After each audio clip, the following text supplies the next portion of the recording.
All right, so we missed a lot of things while we were on break.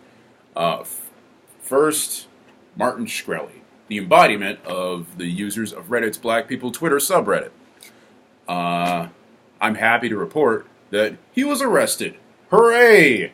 He was arrested for his role in a Ponzi scheme, and no, not the one he committed on the American people. The one he committed, and if you don't remember what that was, he jacked up the price of an AIDS drug, 750%.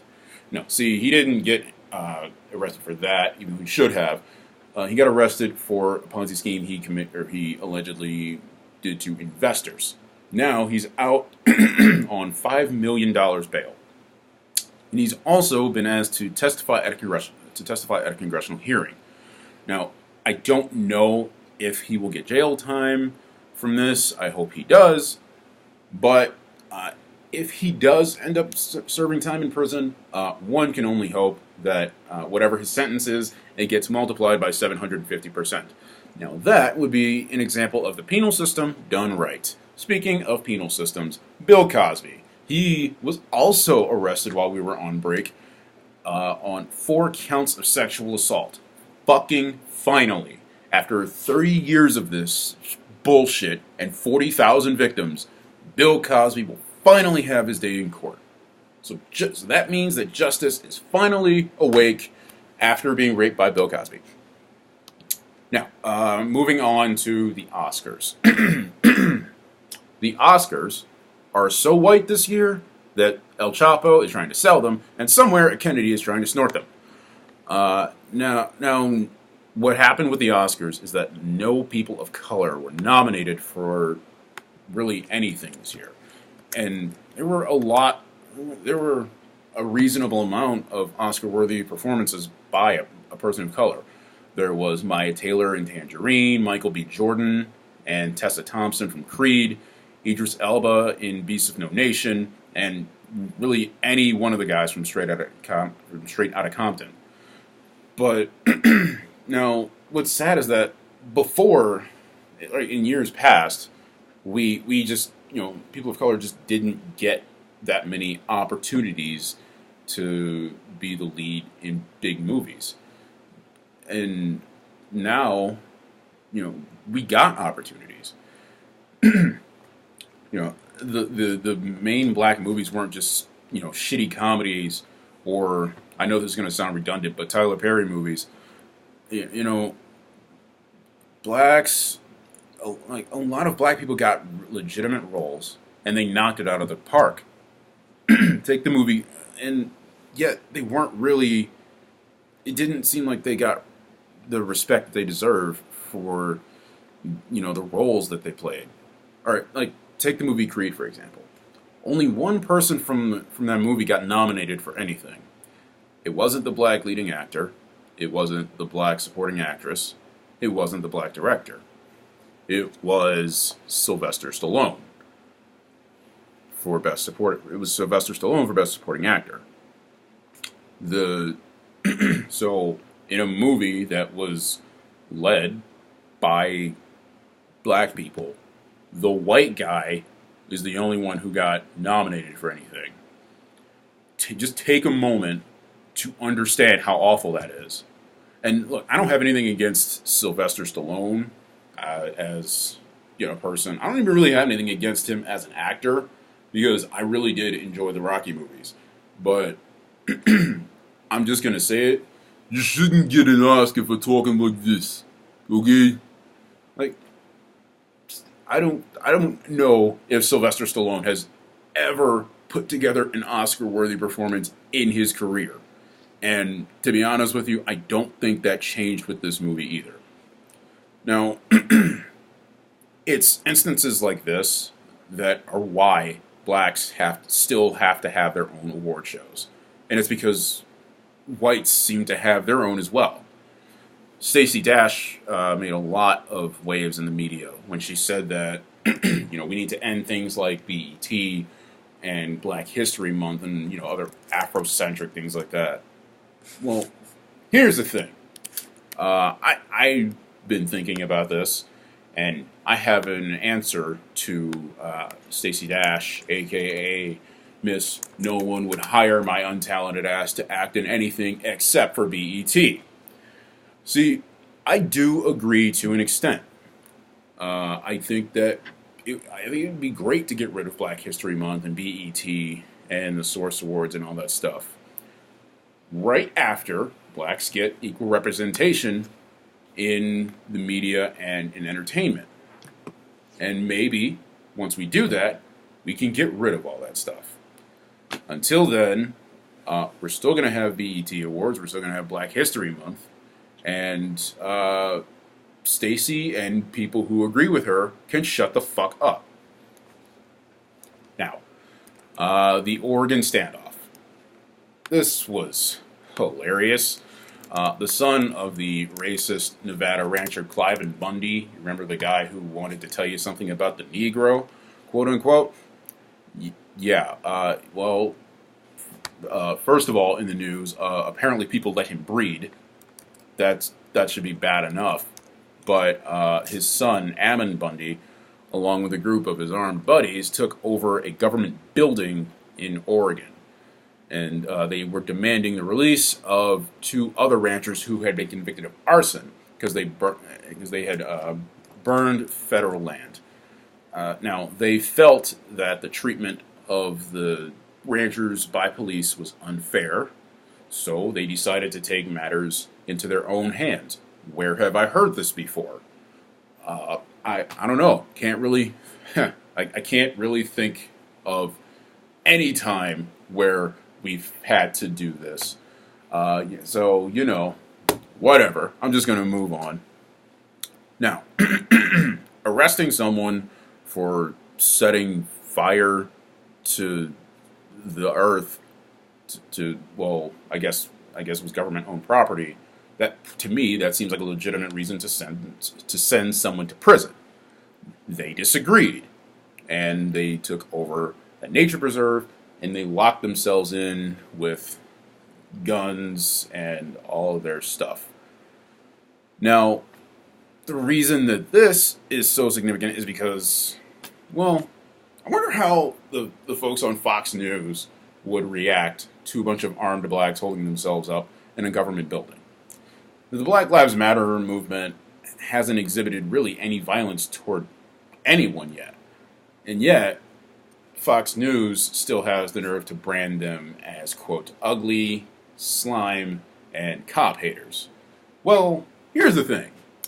Of course they fucking hate cops. They're killing unarmed blacks at a much higher rate than they're killing other unarmed demographics. And also, they're killing unarmed people, just period. That seems like a legitimate reason to not like the fucking police. Now, I'm pretty sure that, murdering people when they didn't do anything to deserve it, and playing judge, jury, and executioner for the state, I'm pretty sure that deserves more protests than a bunch of armed lunatics with micropenises, being sent to prison for crimes that they committed. Oh, and this is fun. I just want to throw this out there that these guys don't plan well. If that wasn't already apparent from why they were doing this in the first place, these guys don't really plan well. So they locked them. Apparently, they locked themselves in there with more guns than they did supplies, and they were asking. They used Facebook to ask people, whoever the hell was supporting them, for supplies to help drag this out. They needed help, so Facebook did something fucking awesome for once. They did send them something, they sent them supplies, but they weren't for eating and drinking. They sent them supplies for something else. They sent them dildos. So, they basically sent these guys the supplies they needed to go fuck themselves. Now, thankfully, they have or Ammon Bundy has given up, and he has been arrested, and he's telling his, I don't know what you'd call them, minions, brother, cousins, I don't know, whatever they are. He's telling all of his people to stand down. And I'm just really glad that this is over. I really am. Yeah, fuck it. I've been talking about it for a while. I really don't want to talk about it anymore. Just, I stand with everyone who sent you dildos, and go fuck yourselves. Anyway, moving on to something vastly more important. The Flint water crisis. Now, it was discovered that the tap and bathing water in Flint, Michigan was extremely polluted with lead, as is apparently the water in the Ted Cruz household. Now, from my understanding, the toxicity levels are 13,000 times what is considered safe. I mean, the water in Flint, Michigan is so polluted that it corroded the piping it flowed through. So, just think about this. The water destroyed lead piping, and Flint residents were expected to drink that. I mean, just imagine what that could do to your insides and all the health implications that come with that. I mean, even people in Tijuana, Mexico, are saying don't drink the water in Flint, Michigan right now. Now, it doesn't help that, Flint, Michigan residents knew something was wrong with their water when they turned it on, and it looked like someone had just taken a shit in it. And this hasn't been going on for a month or a few weeks. This has been going on for over a year. And the Flint residents knew that. And they complained. And yet nothing was done. And it wasn't just the Flint residents who knew this. State officials knew, because they had been, state workers had been given fresh water to drink. They haven't been using the tap water. And that part itself has been going on for 8 months. So it's like if they've been giving the state workers fresh water for 8 months, where the fuck is the fresh water for Flint residents? They've over the past a couple of weeks, they've just now been getting water that's fresh to drink. There are so many questions surrounding this awful incident, and one of them being, why the fuck wasn't anything done? Why did this even happen in the first place? Well, my hypothesis is religion, but not like Christianity or anything. No, the religion I'm talking about is money. See, Governor Rick Snyder, I'm pretty sure he also knew that the water was toxic, and yet he still approved the switch from Lake Huron to the Flint River pretty much to save money. And now this is going to cost $1.5 billion to fix. This is so bad that there are 3 lawsuits being filed on behalf of Flint residents. And a lot of big political names have chimed in on this too. First, Hillary Clinton said it's a civil rights issue. And she said, quote, "We would be outraged if this happened to white kids, and we should be outraged that it's happening right now to black kids." Bernie Sanders called for Governor Snyder to resign. Governor Snyder himself said, quote, "Politicizing the issue doesn't help the matter." Oh, wait, sorry. I was still on the responses from people who aren't assholes. Sorry about that. Let me go to President Obama. He called the crisis inexplicable and inexcusable, and he also said, quote, "I know if I was a parent up there, I would be beside myself. If my kid's health could be at risk." Little Obama impression for you. Hope you enjoyed that. Oh, and then after he said that, he gave $80 million in aid to the city. Mr. President, good on you. Now, let's move on to what the assholes had to say. First, Kanye West's asshole said that he was fingered by Amber Rose. I'm kidding. I'm kidding. Ted Cruz. See, Ted Cruz, he almost wasn't a complete dickhead about this. He blamed all three levels of government for the crisis, which is definitely a fair criticism. This does fall on all three levels of government. And good guy Ted Cruz, he's been donating bottles of water to organizations in Flint, Michigan. I mean, he only does it for crisis pregnancy centers, and he only donates to anti-abortion groups that try to dissuade women from getting abortions, oftentimes by lying to them and by giving them misinformation. But, yeah, he's still giving them water. I mean, just, not to everyone. I guess all lives really don't matter. I mean, but hey. Well, this is the sad thing about Ted Cruz. Like, Ted Cruz is such a piece of shit that even when he does something nice, even when he tries to show a little compassion and humanity, he still manages to come off as a cocksucker, which he is. Moving on to Marco Rubio. He was asked about the crisis, and apparently he didn't know much about it. He said he hadn't been briefed on the situation.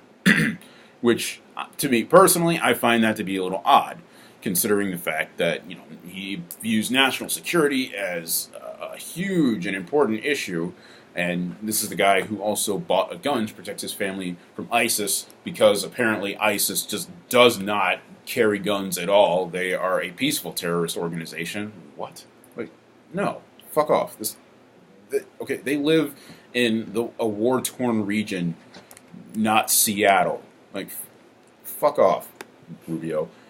But anyway, he views national security as, he says that he views national security as important, and yet he couldn't be bothered to keep up with what I would consider a legitimate attack on American citizens until maybe a week, 10 days after the news had broke about this. I mean, that in and of itself, just forget about every other thing that this man has said. That in and of itself, that should tell you that this guy isn't presidential, and much like Flint's water, he's completely full of shit. Ben Carson, who is a native of Detroit, blames the federal bureaucracy for the crisis, which, I mean, is technically true, but I think the blame also kind of goes on the guy who okayed the switch from Lake Huron to the literal shithole that is the Flint River. But you know what? All right, okay, sure. Federal bureaucracy. We'll go with that. Donald Trump. This is good. He said that, I think this might be my favorite, actually. Donald Trump said that he didn't feel that it was appropriate enough. He didn't feel it was appropriate for him to comment on the crisis. Donald Trump said that. Donald Trump said that it wasn't appropriate for him to comment on something. You mean to tell me after all the times he has opened his fucking mouth over the last year, he's choosing now to shut the fuck up? Are you kidding me? All right, Donald, I see you. Governor Snyder, he belongs in the asshole portion of this. Governor Snyder said that Flint's water crisis is not a case of environmental racism. But you knew that the Flint River was toxic, yet you still okayed the switch. And I imagine you knew, or at least you should have known, that the majority of your constituents were black. Which, by the way, it was almost 60% in 2010.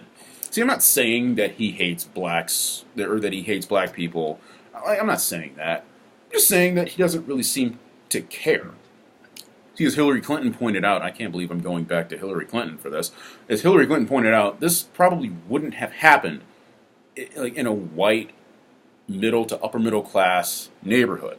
I guess you could say that blacks didn't, quote, matter, as much, or black lives didn't matter as much as saving money did. Now, moving on to Tamir Rice. We completely fucking dropped the ball here. The officer who shot Tamir Rice will not be indicted on murder charges. Why? Because our justice system is fucked up. Now, here is how the shooting played out. Tamir Rice was in a park in Cleveland, Ohio, my hometown, playing with a toy gun. However, the orange safety thingamajigger, yeah, I just used that term, fucking sue me, the orange thingy-majigger at the end, or at the barrel of the gun, had been removed, making it pretty difficult to tell if the gun was real or fake. The officer never gave Tamir Rice a chance to plead his case, or really even react at all, and then he shot him. The video... sorry about that. The video shows that the officer fired at Tamir Rice only after about 2 seconds of really seeing him.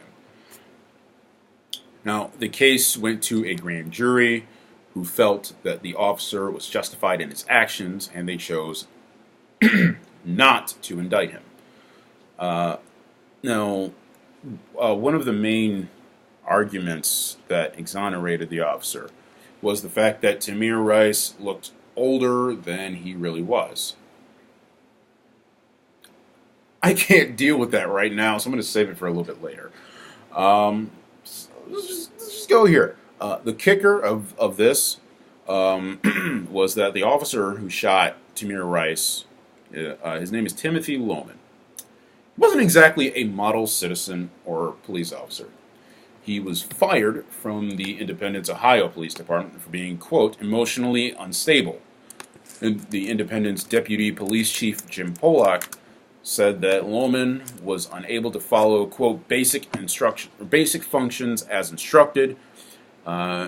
He cited a dangerous loss of composure that occurred during a weapons training exercise.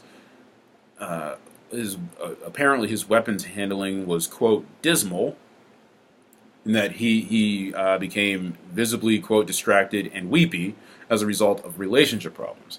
The memo concluded with this, and I quote, individually, these events would not be considered major situations, but when taken together, they show a pattern of a lack of maturity and discretion, or a pattern of a lack of maturity and indiscretion and not following instructions. I do not believe time nor training will be able to change or correct these deficiencies. Just let that sink in. Apparently this guy was such a bad police officer that they didn't think that he would get better. Ever. And of course it was later revealed that Cleveland police officials never reviewed his personnel file from the Independence precinct prior to hiring him. But, I mean, what about the guy who was with him? I mean, surely they may not have known, but there's no way that you could pair two irresponsible people together. No one could fuck up that badly. Yeah, this is Cleveland. Anyone can fuck up that badly. The officer who was riding with him was Frank Garnback. He was the subject of an excessive force lawsuit by a local woman and she was awarded $100,000 for it. Now, according to her lawsuit, Garnback, quote, rushed and placed her in a chokehold, tackled her to the ground, twisted her wrist, and began hitting her body. And, quote, such reckless, wanton, and willful excessive use of force proximately caused bodily injury. The woman... Now, what's sad about this is that she wasn't doing anything wrong. She's the one who called the fucking police. And she didn't even call it for something that was, related to violence in any way. The reason she called the police was that there was a car blocking her driveway. Now, the smoking gun here, besides I'm going to come back, go back to something that I mentioned. The smoking gun here, besides the one that killed Tamir, was that Tamir Rice looked older than 12 years old. That was an argument that was used during this hearing. How? I really don't understand how anyone can use this argument. You can't use this argument when you have sex with someone underage, and you should be able to use this argument when you shoot a 12-year-old. You can't just be in court and be like, sorry, Your Honor, I didn't know she was 15. I mean, she looked 18. And, like, you see that ass on her? Like, I had to go for it, you know? Like, no, you can't do that, okay? That's not an admissible argument in a court of law. Like, all I get from this case is that the U.S. justice system did its best impression of a Catholic priest, and it fucked a 12-year-old boy. Now, the city of Cleveland found that Tamir was directly and proximately responsible for his own death. Now, I'll admit that carrying around and brandishing a fake gun as if it's a real one, it's not a smart thing to do. I get that, I totally agree. But that doesn't give you the right to kill someone in under 2 seconds. I mean, it's victim blaming at its finest. I've heard a lot of people say that, they would have done the same thing if they were in the officer's position. Well, maybe that's why you're not in the officer's position. See, to me, a police officer is supposed to be more morally upstanding than the average citizen. Not less than, not equal to. Police officers everywhere, especially in America, you have someone else's life in your hands every time you put on your badge and all that stuff. I think I speak for most people when I say that I appreciate the service of cops. I just don't appreciate it when you go around just murdering people willy-nilly. I mean, to me, this stuff is institutionalized. It's ingrained in the police force, and it's ingrained in American life. If you disagree, well, listen to this Facebook post by a fellow Cleveland cop. And I'm not going to paraphrase anything here. I'm going to read it as he wrote it. Wait, hold on a sec. Let me get a little sip of water. I want to make sure I'm good for this shit. All right, here we go. Cleveland cop, Facebook post, take 1, action. Tamir Rice's mama just want money. Let's make the proper changes. Raise your kids not to play with fake guns, stupid bitch. All this media because they are not getting what they want. Again, please, with 4 E's and a Z, mind you. Anyone who does not like what I post, unfriendly me or block me, you're not worth my time. This is a Cleveland police officer saying this. The guy who has sworn to protect the lives of citizens just said that. See, the way I see it, Tamir Rice was killed for what he might do rather than what he did. I mean, the kid didn't kill anyone. Unlike the Planned Parenthood shooter or the Charleston shooter, who were both taken alive. But because people of color are seen and often depicted in the media as being more violent than their white counterparts, it leads people of color to being perceived as more prone to violence and more likely to commit crime, and I guess that enforces a stereotype. It enforces an idea that when it comes to a person of color whom you happen to feel threatened by, it's either kill or be killed, and then that leads to things like this from happening, or at least to things like this happening. Now, I'll admit, I was looking at crime statistics, and when you adjust for population size, blacks do commit more violent crimes than whites. I can concede that. But I think you should also concede that maybe it's because there's lead in our fucking water. Now, this is why we need the Black Lives Matter movement. So the Guardian did an investigation called The Counted, where they tallied all the deaths dealt by police to unarmed citizens. By the end of 2015, the number had reached to over 1,100. And despite making up only 2% of the total U.S. population, African American males between the ages of 15 and 34 comprised of more than 15% of all deaths logged this year by the ongoing investigation. See, Fox News would like to have you believe that there's a war on police, but cop deaths are at an all-time low. There were 129 last year. There is no war on police. There's not even a war on black people. See, between the police and the crisis in Flint, Michigan, it almost looks like a genocide at this point. Well, that got dark. Let's lighten the mood with some really hilarious news. Sarah Palin endorsed Donald Trump for president. That is fucking awesome.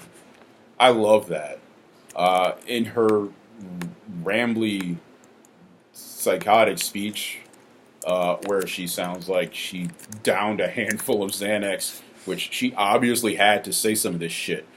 She said that Donald Trump wasn't elitist, and he spent his life with the common man. Okay. Just teacher, one question, or kind of a series of questions, depending on how you want to look at it. What common, quote-unquote, common man can afford a private jet, or a helicopter, or a solid gold building, or a mail-order bride who looks like she sees that fucking bitch Karen from work?